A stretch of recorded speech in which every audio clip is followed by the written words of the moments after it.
డబ్బు ముఖ్యం కాదని ఎవరైనా నీకు చెప్తే ముందు వాడికొన్నదంతా దాన ధర్మాలు చేసిన తర్వాత ఆ మాట చెప్పమను.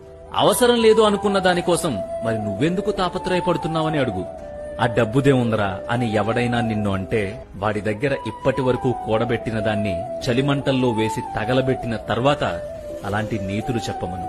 కడుపు నిండినోడు ఎన్ని సూక్తులైనా చెప్తాడు. కారు లేకుండా కూసింత దూరం కూడా నడవలేనోడు కోటలో కూర్చుని పేటలు దాటే మాటలు ఎన్నైనా చెప్తాడు. కాని పైసా లేనిదే వాడి కారు కూడా కదలదని వాడికి తెలుసు.